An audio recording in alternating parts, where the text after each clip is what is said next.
Halo anak-anak, Assalamualaikum warahmatullahi wabarakatuh. Salam jas merah. Jangan sekali-kali melupakan sejarah. Baik, pada kesempatan kali ini kita akan membahas latihan soal PTS sejarah fase E. Soal yang pertama.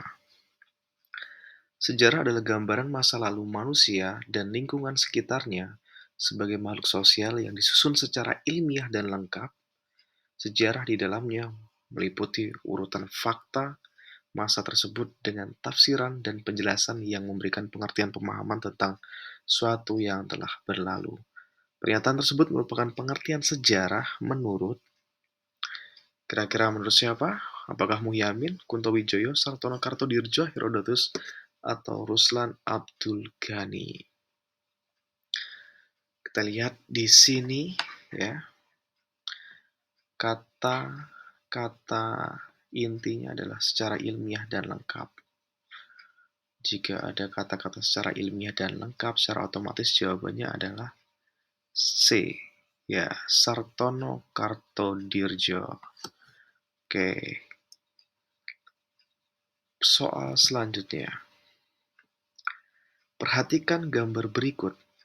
Tokoh nasional dalam gambar tersebut menyatakan bahwa sejarah merupakan A. Ilmu yang bertugas menyelidiki perubahan-perubahan, kejadian-kejadian, dan peristiwa yang merupakan realitas dari masa lalu. B. Ilmu pengetahuan yang disusun atas hasil penyelidikan dari beberapa peristiwa yang mampu dibuktikan dengan kenyataan atau fakta. C. Studi tentang apa yang telah diperbuat, dikatakan, dan dipikirkan manusia pada masa lampau. D. Sejarah memiliki tiga penglihatan, yaitu penglihatan masa lalu, masa kini, dan masa yang akan datang. Dan yang E. Catatan tentang masyarakat umat manusia atau peradaban dunia dan tentang perubahan-perubahan yang terjadi pada watak masyarakat itu. Kira-kira jawaban yang mana? Untuk menjawab soal ini kita harus hafal wajahnya. Nah, ini wajahnya siapa kira-kira?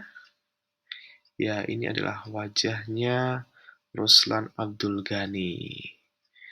Nah, ketika kita ingat dengan sosok tokoh nasional dalam gambar ini, maka kita paham bahwa Ruslan Abdul Ghani mengatakan bahwa sejarah memiliki tiga penglihatan atau tiga dimensi, yaitu masa lalu, masa kini, dan masa yang akan datang. Jadi jawabannya adalah D. Soal selanjutnya, serangan umum 1 Maret 1949 disebabkan oleh adanya operasi gagak atau agresi militer Belanda II yang ingin kembali menguasai Indonesia.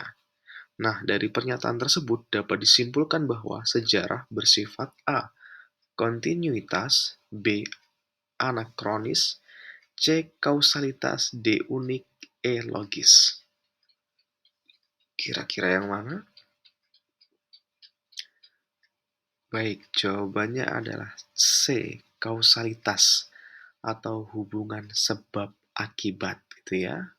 Jadi serangan umum 1 Maret 1949 itu disebabkan oleh adanya operasi gagak atau agresi militer Belanda II. Jika tidak ada agresi militer Belanda II, tidak mungkin dilakukan serangan umum 1 Maret 1949. Karena tentunya kondisi Yogyakarta sebagai ibu kota negara itu aman dari penjajahan. Soal selanjutnya, pembabakan sejarah menjadi masa praaksara, masa Hindu-Buddha, masa Islam, masa kolonialisme Barat, dan masa revolusi kemerdekaan merupakan contoh dari A. Kronik, B. Sistematis, C. Historiografi, D. Periodisasi sejarah, E. Kronologi. Kira-kira yang paling tepat yang mana nih? Oke, ya, jawaban yang paling tepat itu adalah periodisasi sejarah. Jadi sudah dikelompokkan waktunya, sudah dilakukan pembabakan waktu sejarah, yaitu masa praaksara, masa Hindu-Buddha, masa Islam, masa kolonialisme Barat, dan masa revolusi kemerdekaan. Oke, jadi jawabannya adalah D.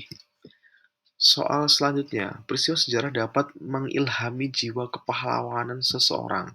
Pernyataan di atas yang paling tepat adalah manfaat sejarah dari segi A. Edukatif, B. Rekreatif, C. Instruktif, D. Inspiratif, E. Pedagogi.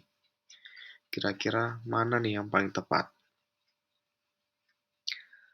Oke, yang paling tepat adalah D, inspiratif. Jadi sejarah itu memiliki sifat inspiratif. Jadi bisa memberikan inspirasi kepada orang lain terkait dengan jiwa-jiwa kepahlawanan yang mungkin dilihat dari sebuah film.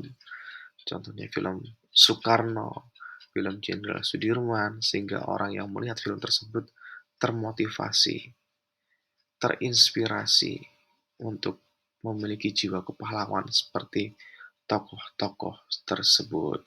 Jadi jawabannya adalah D, inspiratif. Soal selanjutnya, cara berpikir sejarah di mana peristiwa diungkapkan memanjang dalam waktu dan terbatas dalam ruang disebut A. Ruang, B. Waktu, C. Kronologis, D. Sinkronik, E. Diakronik. Kira-kira yang tepat yang mana nih? Ya, yang tepat itu adalah E. Diakronik. Jadi diakronik itu memanjang dalam waktu, tetapi terbatas dalam ruang. Gitu. Jadi jawaban yang paling tepat adalah E. Diakronik. Soal selanjutnya. Berikut ini yang merupakan urutan tahapan penelitian sejarah adalah A. Heuristik historiografi, verifikasi, dan interpretasi. B. Heuristik interpretasi, verifikasi, dan historiografi. C. Verifikasi, historiografi, interpretasi, dan heuristik. D. Heuristik, verifikasi, interpretasi, dan historiografi. E. Interpretasi, historiografi, verifikasi, dan heuristik. Kira-kira nih urutan tahap penelitian sejarah yang benar adalah ya, jawabannya adalah D ya. Jadi heuristik, proses mengumpulkan sumber, lalu diverifikasi, dianalisis, lalu diinterpretasikan ya. Diinterpretasikan ada kritik intern dan ekstern di dalamnya. Lalu selanjutnya dalam tahap akhir adalah historiografi atau penulisan sejarah. Jadi jawabannya adalah D yang paling tepat. Selanjutnya, salah satu tahap dalam penelitian sejarah yang bermaksud untuk menafsirkan atau menganalisis sumber sejarah disebut A. Periodisasi, B. Interpretasi, C. Heuristik, D. Historiografi, E. Verifikasi. Kata kuncinya adalah menafsirkan atau menganalisis. Jadi jawaban yang paling tepat adalah B ya, interpretasi. Menafsirkan atau menganalisis sumber sejarah. Selanjutnya, meneliti keaslian atau otentisitas isi dari sumber-sumber sejarah disebut A. Historiografi, interpretasi, yang B. C. Kritik ekstern, D. Heuristik, E. Kritik intern. Nah, kita fokus pada isinya, isi sebuah objek yang diteliti berkaitan dengan keasliannya.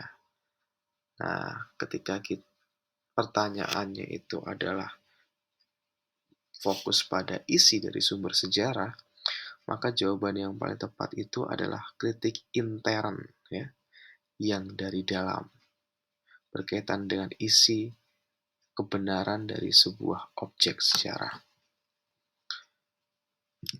Oke, selanjutnya fakta abstrak yang berupa keyakinan atau kepercayaan yang dimiliki oleh masyarakat tertentu disebut A. Fakta sosial, B. Fakta mental, C. Fakta benda, D. Fakta kuat, E. Fakta lemah. Jadi jika pertanyaannya adalah berupa keyakinan, jawaban yang paling tepat itu adalah fakta mental. Jadi jawaban yang paling tepat adalah B. Fakta mental. Oke, baik, terima kasih. Demikian contoh latihan soal PTS. Semoga bermanfaat. Terima kasih. Assalamualaikum warahmatullahi wabarakatuh. Salam jas merah. Jangan sekali-kali melupakan sejarah.